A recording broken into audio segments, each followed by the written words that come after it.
Los demás ya conocemos, ya sabe, todos los medios que tenemos de transmisión por nuestro canal de televisión o por Face directamente puede ver las predicaciones y también lo que es los devocionales. Le damos la bienvenida entonces a aquellas personas que en este momento nos sintonizan en nuestro canal de televisión. Bienvenidos allá en sus hogares, bienvenidos los que estamos en este lugar, pero en especial al Espíritu Santo. Démosle ese fuerte aplauso de bienvenida.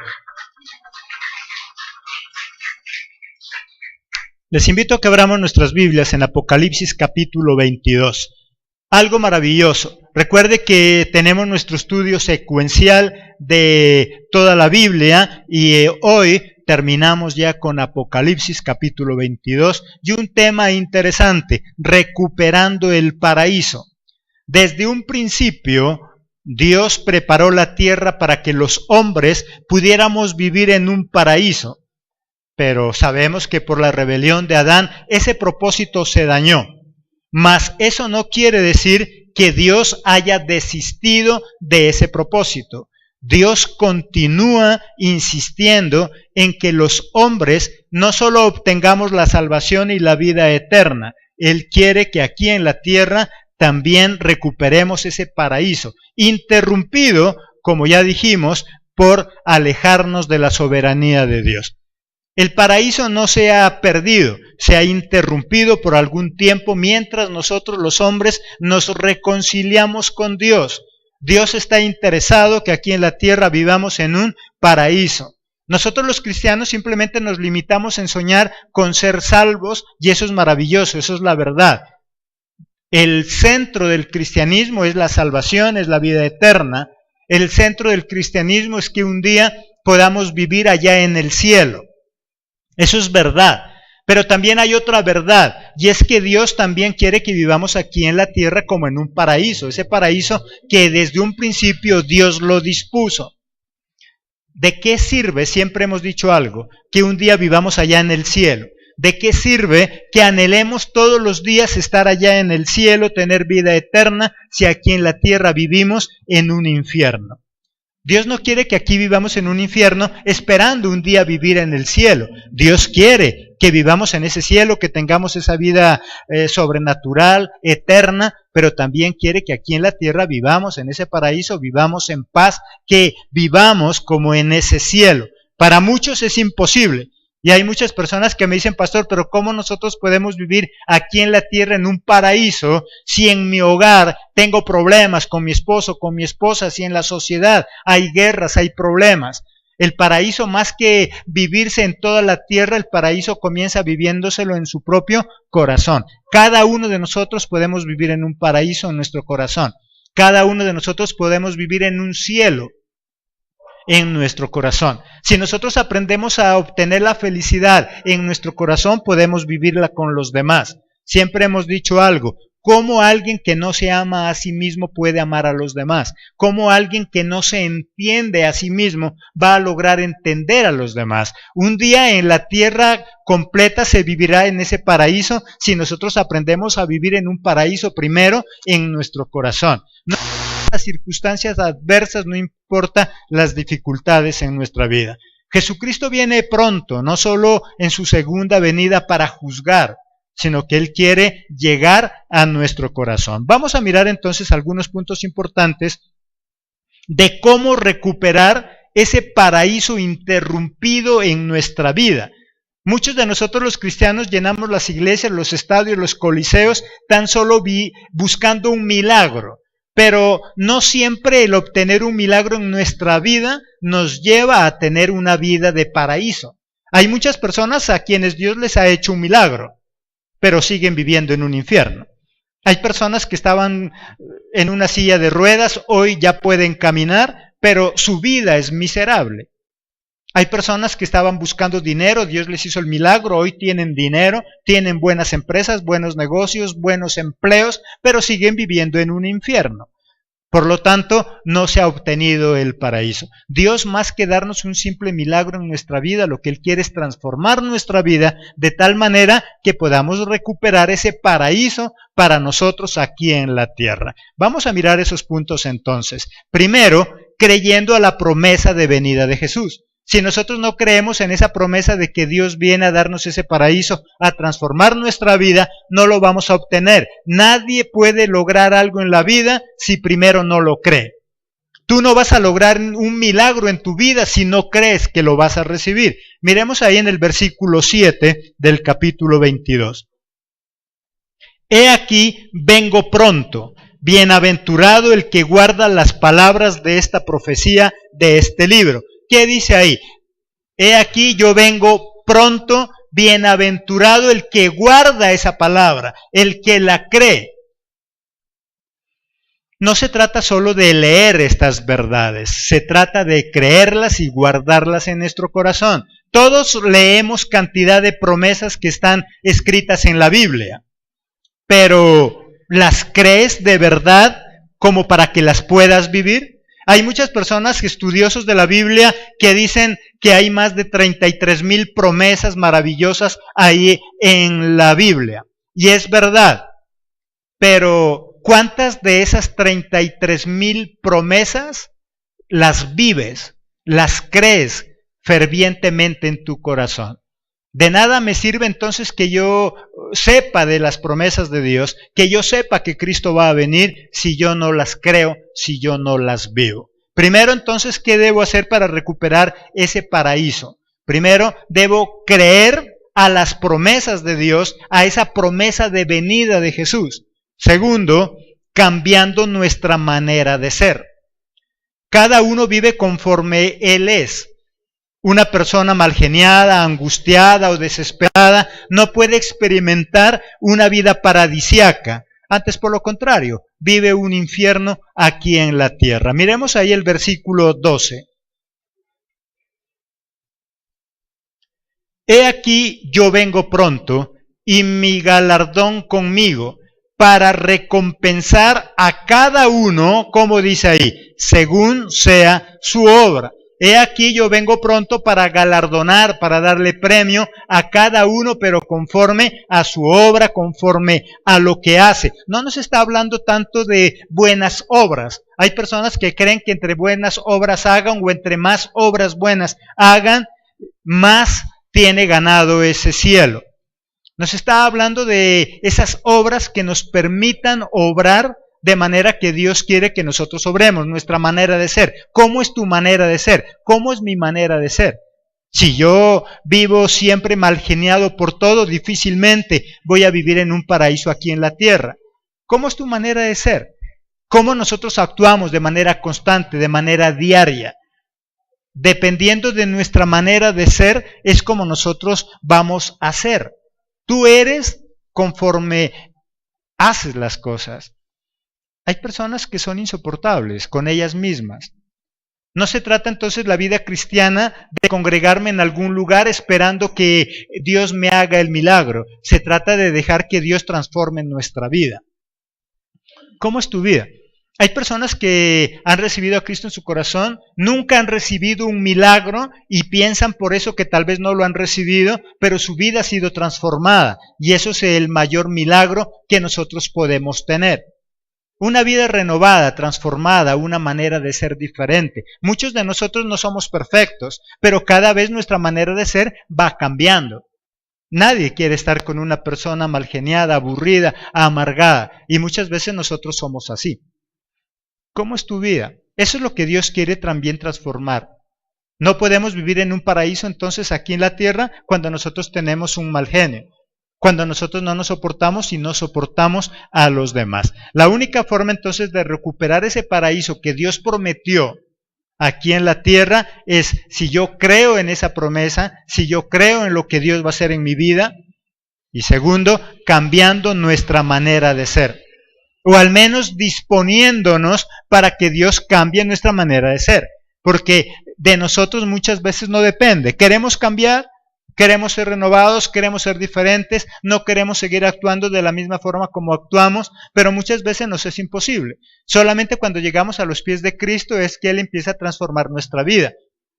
Y de hecho hay testimonios de personas que tal vez todo su tiempo de cristiano sigue pidiendo un milagro de sanidad física y no lo ha obtenido. Pero sus familiares dicen qué cambio que ha habido en él. ¿Qué cambio que ha habido en ella? Ya no es igual a como era antes. Antes nadie lo soportaba, antes nadie quería vivir con él, antes llegaba a maltratar a la esposa, al esposo, o la esposa maltrataba al esposo. Y aunque sigue enfermo y aunque todavía no ha recibido ese milagro de sanidad, ¿qué pasa con su ser? Su ser sí ha sido transformado. Porque a veces nosotros nos contentamos simplemente con un milagro, mas no permitimos que Dios transforme nuestra manera de ser. Si tú eres una persona llena de dinero, de nada sirve si eres un amargado e insoportable. ¿Quién quiere estar con un amargado aunque tenga dinero? Una amargada aunque tenga dinero. ¿Quién quiere estar con una persona totalmente sana cuando ni siquiera ella misma se soporta?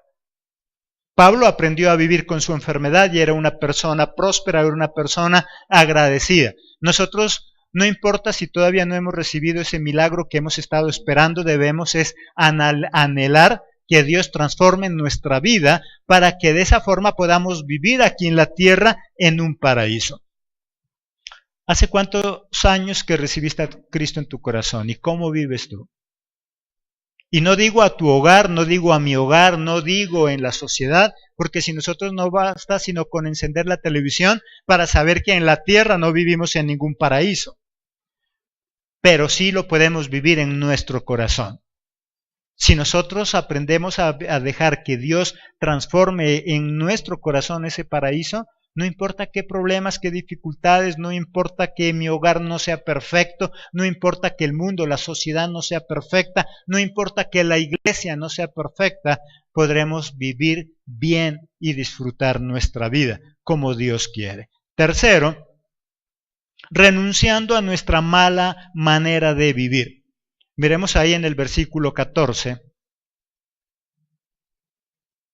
Bienaventurados los que lavan sus ropas para tener derecho al árbol de la vida y para entrar por la puerta de la ciudad. Bienaventurado, ¿quién dice? Los que lavan sus ropas. A esto se le llama arrepentimiento. Si queremos disfrutar de nuestra vida como un paraíso, debemos tomar la decisión de no seguir por el mismo rumbo, por el mismo camino. Pero todo parte del arrepentimiento. Nadie puede cambiar si no tiene ese arrepentimiento. Y hemos hablado, el arrepentimiento no solamente hace parte de la vida espiritual, el arrepentimiento hace parte de cualquier área de nuestra vida. ¿Qué es arrepentirse? Volver a empezar. Arrepentirse es aceptar que lo que estamos haciendo no es correcto en tu negocio, en tu vida, en el hogar, en la sociedad. ¿Qué cosas estás haciendo tú que no son correctas y que te está llevando a una vida de infelicidad? ¿Cuántos de nosotros nos quejamos porque somos infelices y estamos haciendo cosas que causan esa infelicidad en nosotros? ¿Cuántos nos quejamos porque tal vez los negocios no nos van bien? Pero no es culpa de Dios. Dios cumplió con darnos ese negocio. Pero nosotros no nos arrepentimos del mal manejo. ¿Cuántos cristianos viven en la ruina? ¿Cuántos cristianos de muchos años viven todavía en la pobreza? Simplemente porque no han transformado, no han cambiado su manera de ser, porque siguen despilfarrando la bendición. Hoy pregúntate, ¿cuántas bendiciones ya has recibido en tu vida? Y si no las tienes, no es culpa de Dios, es culpa de cada uno de nosotros. Bendiciones en cualquier área. ¿Cuántas veces Dios ya ha sanado nuestro cuerpo y todavía seguimos quejándonos de que estamos enfermos?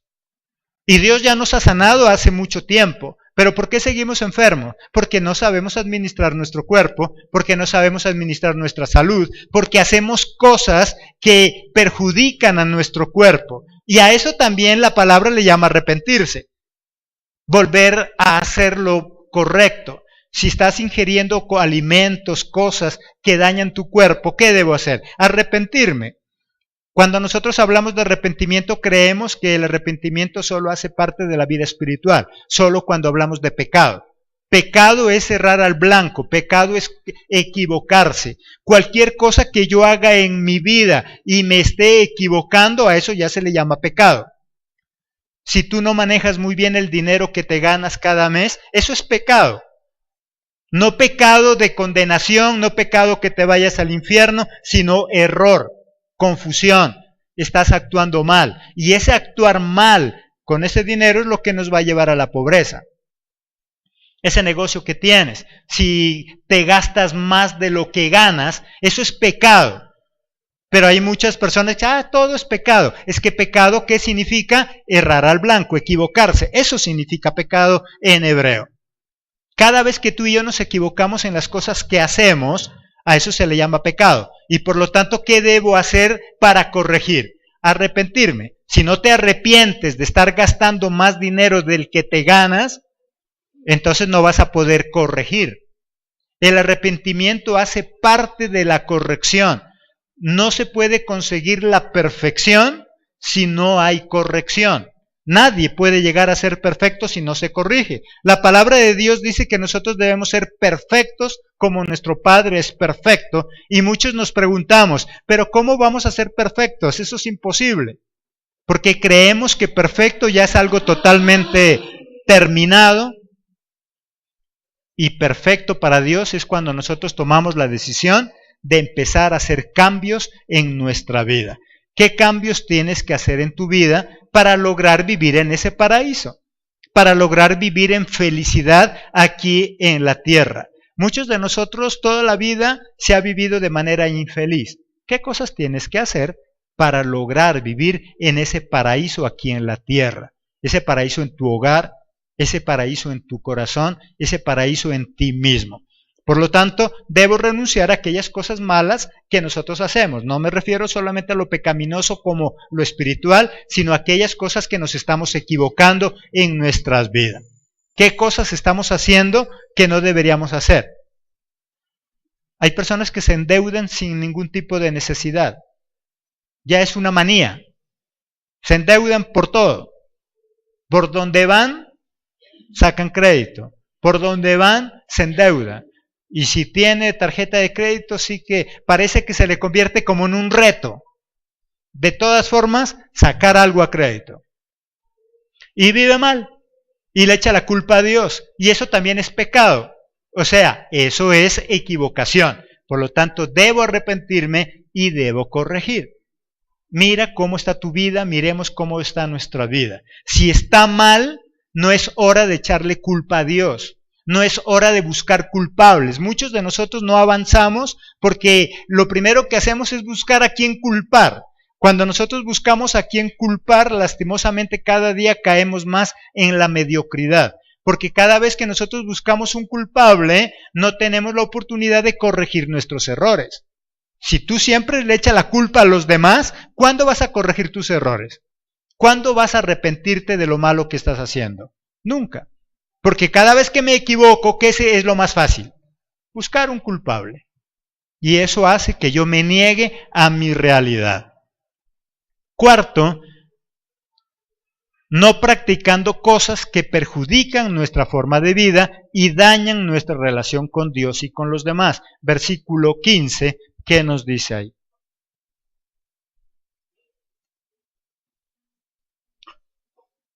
Mas los perros estarán fuera, y los hechiceros, los fornicarios, los homicidas, los idólatras, y todo aquel que ama y hace mentira.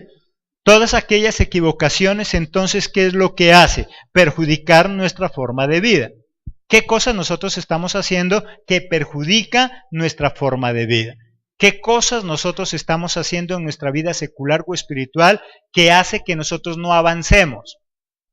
Y no necesariamente errores que nosotros hagamos, sino cuando nosotros mismos no dejamos de hacer algo por temores. ¿Qué cosas hay en nuestra vida? A veces nosotros nos cuidamos más de las cosas de afuera que de las cosas que están dentro de nosotros. Nosotros buscamos culpables y enemigos por fuera cuando deberíamos buscarlos en nuestro interior. Nuestros propios temores, prejuicios, complejos se convierten en nuestros propios enemigos y en nuestros enemigos más grandes todavía. Los enemigos de afuera nosotros los podemos ver. Los enemigos externos sabemos que están ahí y nos cuidamos. Pero ¿cuántos enemigos nosotros tenemos en nuestro interior? Complejos, debilidades, problemas con nosotros mismos. ¿Cuántos de nosotros nos cuesta perdonarnos a nosotros mismos? ¿Cuántos de nosotros no queremos aceptar que tenemos temores? ¿Cuántos miedos hay en nuestra vida que nos ha impedido avanzar? Pregúntate hoy, ¿cuántas cosas has perdido en la vida porque te has dejado llevar por el temor, porque te has dejado llevar por el miedo. ¿Qué cosas importantes has perdido? Muchos de nosotros, si analizamos nuestra vida, hay cantidad de oportunidades que Dios nos ha dado y nosotros las hemos perdido, porque nos hemos dejado llevar por los temores, por los complejos, por los prejuicios, por el que dirán. Es que tal vez yo no puedo, es que yo no soy capaz, es que soy muy viejo, es que soy muy niño. Todos los siervos de Dios, cuando fueron llamados, ¿qué tenían? Complejos, prejuicios. Cada uno de los siervos de Dios, Moisés, Gedeón, y todos ellos, cuando fueron llamados, siempre tenían un pretexto en su boca. Algunos decían es que yo soy muy niño, otros decían es que yo soy muy viejo, otros decían es que yo no soy capaz, otros decían es que yo no sé hablar, otros decían es que eso no es para mí, eso es para otros. ¿Y cuántas cosas Dios te ha dado y que las has perdido porque has tenido ese mismo tipo de prejuicios? Porque has actuado de manera que daña tu propio ser. Nosotros nos cuidamos más de la fornicación, del adulterio, del alcohol, de la droga, y no nos cuidamos de esos complejos prejuicios que tenemos en nuestra propia vida, y que son los que han hecho que nosotros vivamos en realidad de manera mal. Hay personas que en su vida siempre han sido juiciosos, nunca se han desjuiciado para nada, pero igual siguen siendo unos perdedores, pero igual siguen viviendo mal. Porque hay otro tipo de prejuicios y complejos en su vida que no han logrado superar. ¿Cuántos de nosotros como cristianos podemos decir yo nunca me he equivocado, yo nunca he pecado, yo nunca le he fallado a Dios, pero sigue viviendo en miseria, sigue viviendo mal? Porque no solamente bastaba con eso, sino también renunciar a todo ese tipo de prejuicios que hay en nuestra vida. Hay personas muy buenas en la vida, pero llenas totalmente de prejuicios, que ha hecho que no avance en su vida, que ha hecho que su vida sea una ruina. Por lo tanto, lo que nos dice esta noche es, deja de practicar esas cosas que dañan tu propia vida. Renuncia a aquellas cosas, prejuicios, temores que hasta hoy no te han permitido avanzar. En el colegio, en la universidad, ¿cuántas personas han perdido semestres? Han perdido años en el colegio, simplemente llevados por el miedo, llevados por el temor. Porque esos prejuicios fueron tan fuertes que le impidieron avanzar. Hoy lo que Jesucristo quiere decir es qué tipo de temores, prejuicios hay en tu vida. Jesucristo vino para hacernos libres también de eso, pero debemos partir de uno de esos puntos que ya tratamos, debemos creerlo. No basta con que solamente nosotros conozcamos las promesas de Dios, sino las creemos. De hecho, hay muchas personas que se conocen las promesas de Dios de memoria. Y los que se dieron el trabajito de contar las promesas mucho más todavía. Saben que hay 33,000 promesas, pero ¿a cuántas de ellas se han aferrado? ¿De qué me sirve que en la Biblia hayan 33,000 promesas si no me aferro a ninguna de ellas? Todos los cristianos sabemos que hay 33,000 promesas en la Biblia. Hoy te pregunto, ¿pero a cuál de ellas te has aferrado tú? ¿Cuál de esa promesa es la que tú crees que se va a cumplir en tu vida? Y que estás seguro de que eso será así.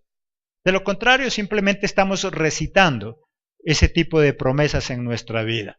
Al menos debemos creer que Jesucristo vino para hacernos libres y que Él vendrá otra vez, por segunda vez, para hacernos libres, para darnos salvación, para darnos vida eterna, para darnos un cielo, para darnos una vida eterna, pero también para darnos un paraíso aquí en la tierra. Cada vez que nosotros recibimos a Cristo, o cada persona que recibe a Cristo en su corazón, no solamente está lista para recibir un milagro cualquiera. Cada persona que recibe a Cristo en su corazón, lo que Dios le propone y le promete es darle un paraíso nuevo en su corazón, que aprendamos a vivir mejor, que cada día seamos mejores esposos, esposas, hijos, padres, que cada día avancemos en lo que nosotros hacemos. Eso es lo que Dios quiere.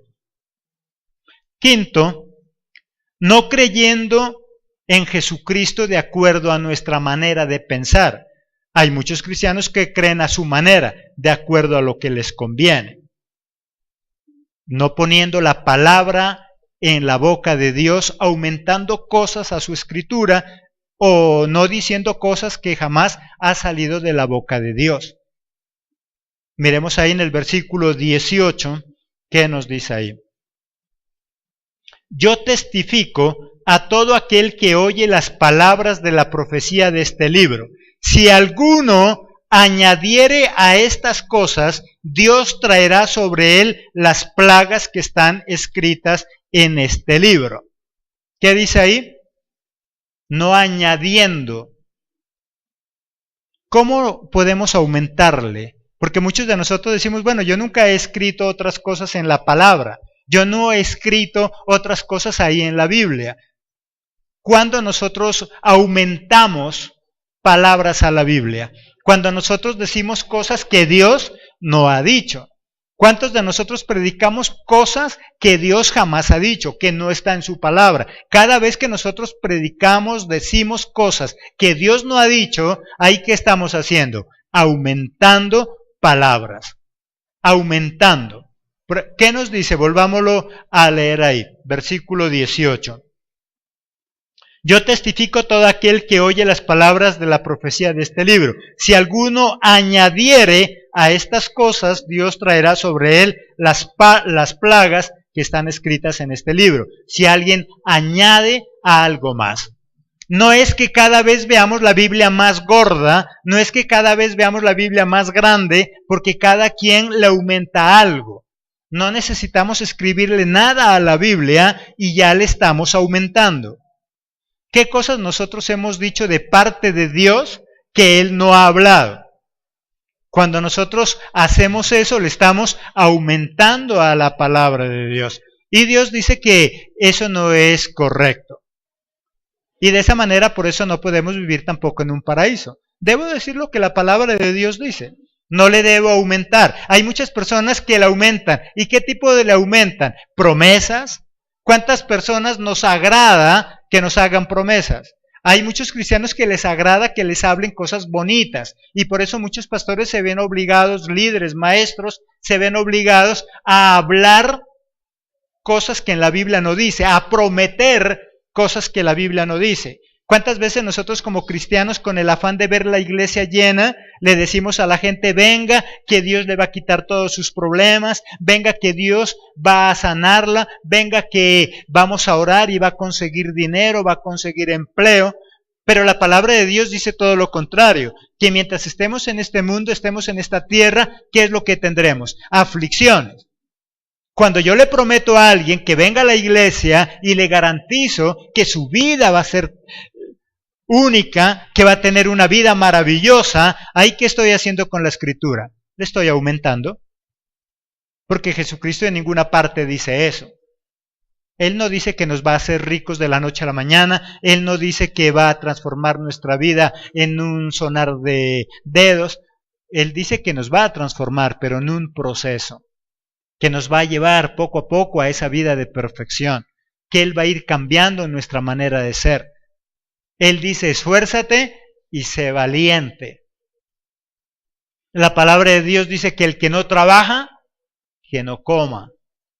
Pero a veces nosotros queremos simplemente vivir de fe, vivir de la pereza, vivir de los demás, y nosotros les prometemos que así será y que seguirá viviendo una vida placentera. Y cuando el cristiano viene a los pies de Cristo y se da cuenta que los problemas siguen igual, entonces se enojan con Dios. Porque no solamente se enojan con la iglesia, sino que se enojan también con Dios. No, es que parece que Dios ya no me escucha, es que parece que Dios ya no me quiere, no, es que Dios no hace milagros y les damos ultimátum a Dios, es que si no haces ese milagro entonces yo ya no vuelvo. Porque simplemente alguien me prometió que Dios me iba a dar todo lo que yo le pedía. Y como no es así, porque Dios no anda promocionando milagros, Dios quiere transformar nuestra vida. Recuerde que los milagros para Dios no son más que ¿qué? Añadidura. Nosotros los humanos es que vemos el milagro como el centro del cristianismo, pero los milagros no son el centro del cristianismo. Es la salvación, es la vida eterna, es la transformación de vida. Pero no es los milagros solo son añadiduras. Los milagros vienen como algo extra, pero no es lo principal. Pero muchas veces nosotros como cristianos hacemos ver el milagro como lo fundamental, como lo principal. Y cuando yo hago ver el milagro como lo fundamental, como lo principal, como lo más importante, le estoy aumentando a la palabra de Dios. ¿Cómo podemos también transformar esa palabra? No quitando palabras a las ordenanzas de Dios. Ahí en el versículo 19, ¿qué dice? Y si alguno quitare de las palabras del libro de esta profecía, Dios quitará su parte del libro de la vida y de la santa ciudad y de las cosas que están escritas en este libro. Dios borrará el nombre de cada uno de nosotros del libro de la vida si le quitamos palabras. Enseñar una verdad a medias es lo mismo que enseñar una mentira. No podemos tomar de las escrituras tan solo lo que nos conviene. Muchos cristianos tomamos lo que nos conviene. Del Antiguo Testamento toman las bendiciones, pero cuando no le agrada lo que dice en el Antiguo Testamento, entonces ¿qué dicen muchos cristianos? No, es que eso no es para mí, no, es que eso es para el pueblo de Israel, es que eso era en otro tiempo. Muchas personas que tan solo quieren tomar de la Biblia lo que les conviene, todo lo del Antiguo Testamento, ¿qué dicen? Es que eso ya no es para nosotros, eso es para otro tiempo. Pero la gran mayoría de las promesas que dicen que están en la Biblia, ¿dónde están? En el Antiguo Testamento. Cuando se trata de tomar promesas para nosotros, entonces sí tomamos el Antiguo Testamento. Pero cuando se trata de prohibiciones, cosas que a nosotros no nos agrada, entonces ya decimos que eso no es para nosotros. Y de esa manera le estamos quitando también a la palabra. Cuando nosotros enseñamos verdades a medias, en el mundo hay un adagio que dice una verdad a medias es lo mismo que una mentira. O es verdad o es mentira, no puedo enseñar las cosas a medias, porque de esa manera estamos quitándole la palabra. Sexto, aprendiendo a soportarnos y a perdonarnos los unos a los otros. ¿Por qué vivimos mal en este mundo? ¿Por qué nos es difícil vivir en un paraíso, aunque somos cristianos? Yo conozco muchos hogares cristianos que viven en un infierno. Y son hogares cristianos. El domingo remolinean, danzan, aleluya, Cristo vive, y salen del culto y sigue su vida normal. Un infierno en el hogar. Colosenses 3:13, ¿qué nos dice?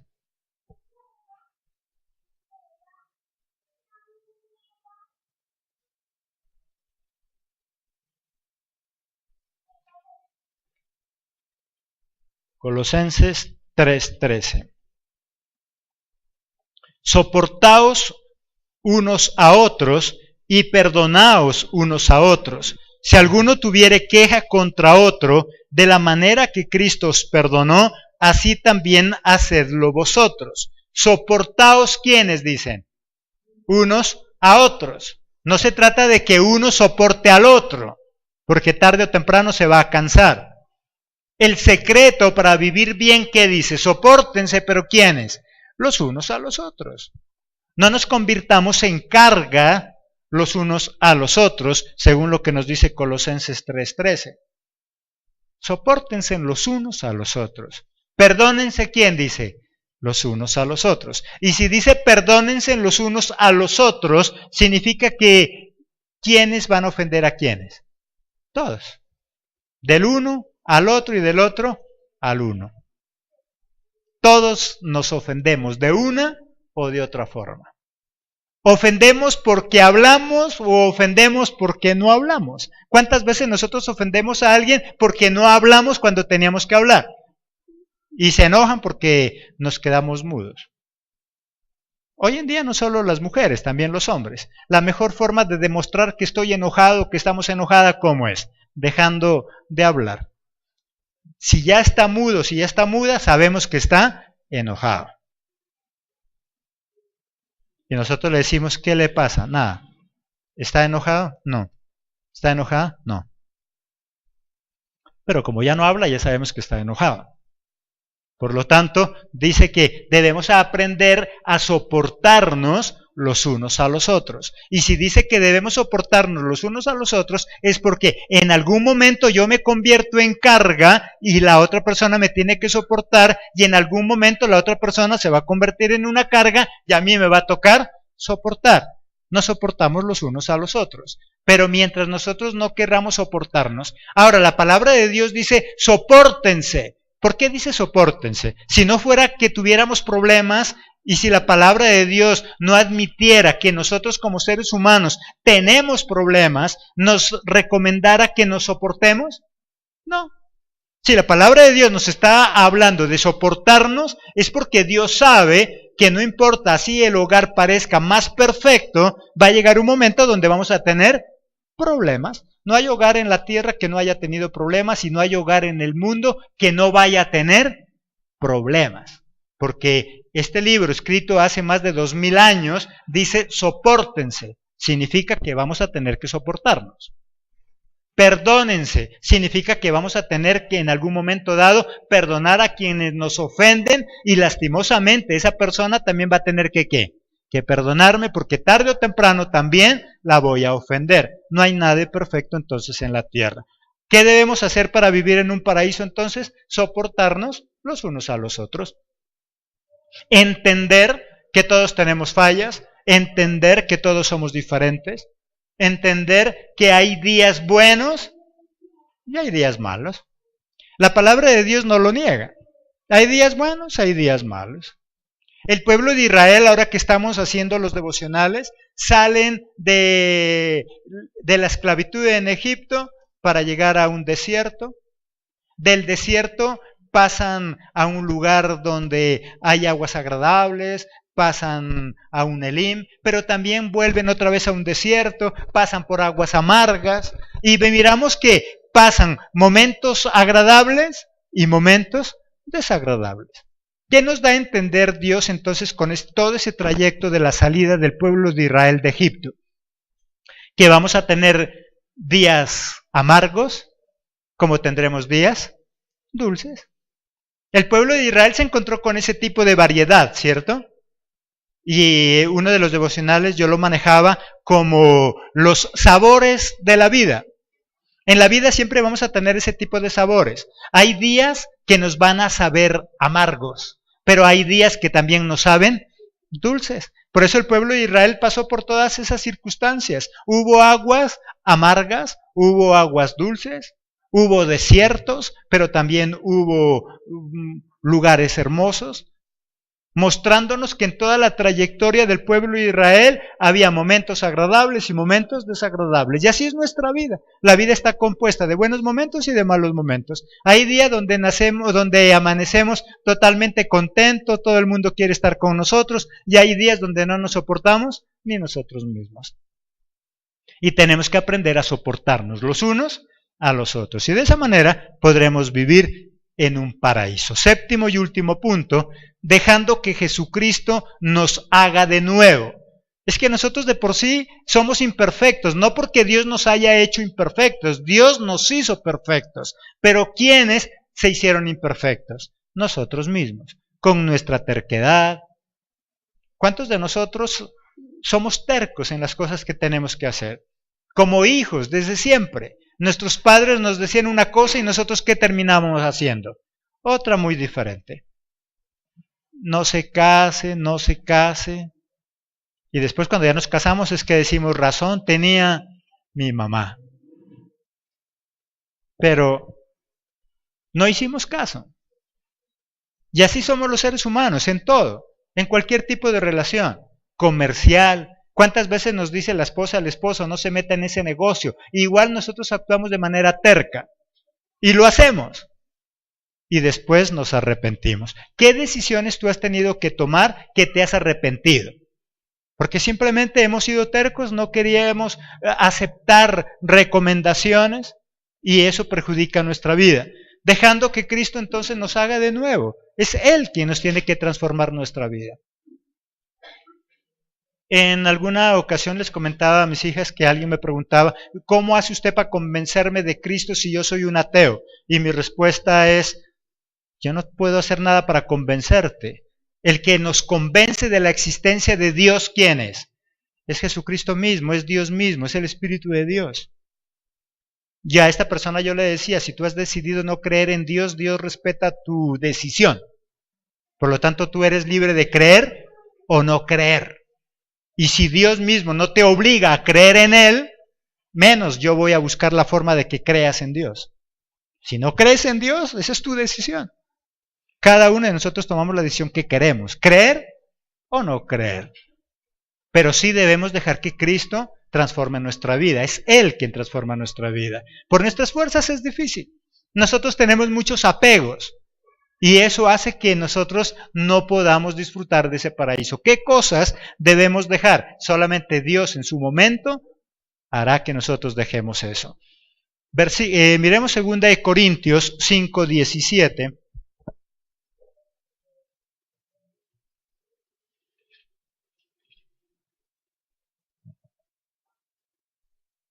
Segunda de Corintios 5:17.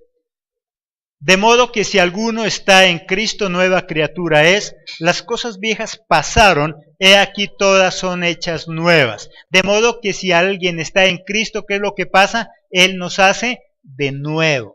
Es Él quien transforma nuestra vida, es Él quien se encarga de irnos puliendo, es Él quien se encarga de irnos quitando de nosotros todo aquello que afecta nuestra vida. Así que si tú y yo hemos recibido a Cristo, sí debemos entender que ahora somos nueva criatura. ¿Perfectos? No. Nueva criatura. Estamos en ese proceso. Dios nos irá limpiando, Dios nos irá purificando, Dios nos irá llevando a esa vida para que podamos disfrutar ese paraíso. Lo que nosotros sí debemos estar es dispuestos a que Dios haga esa obra. Jesucristo no nos va a obligar, y en el mundo cristiano hemos acuñado frases que ya parecen simplemente frases de cajón, y nosotros decimos que Dios es un caballero, es que Cristo es un caballero, y se queda solo en eso. Y es la verdad, Jesucristo no te va a obligar, Jesucristo no me va a obligar, Él quiere que nosotros nos dispongamos. A medida que nosotros nos dispongamos, Dios transformará nuestra vida. Con respecto al mismo ateo, según él, hay personas que dicen, le hubiera dicho, mira la creación. Si él no cree en eso, de nada sirve que vea la creación. De nada sirve que le digamos, mira la naturaleza.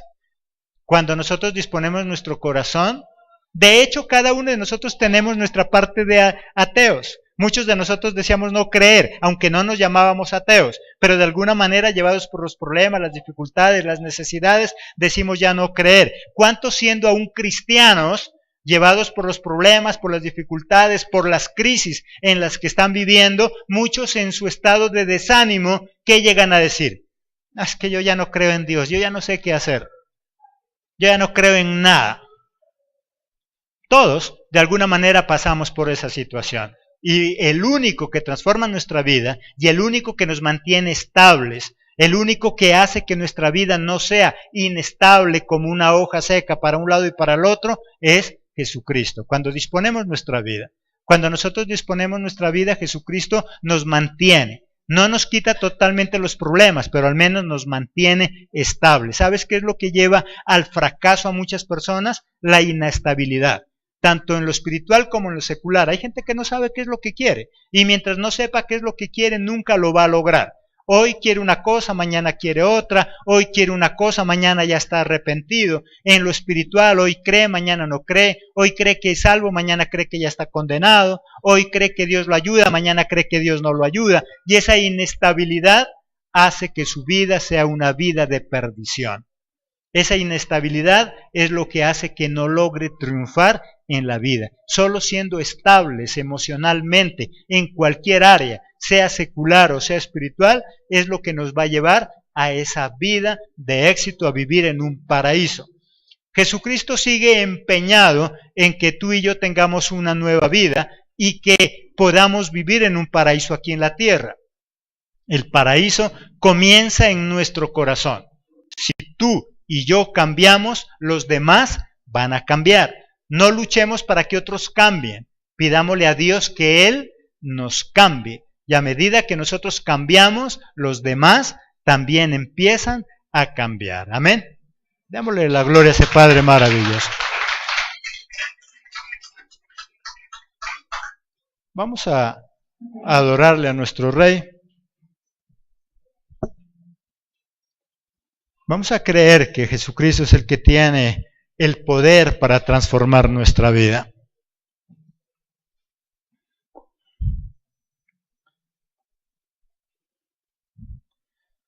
Y hoy vamos a pedirle que sea Jesucristo dándonos esa estabilidad. ¿Cuántos de nosotros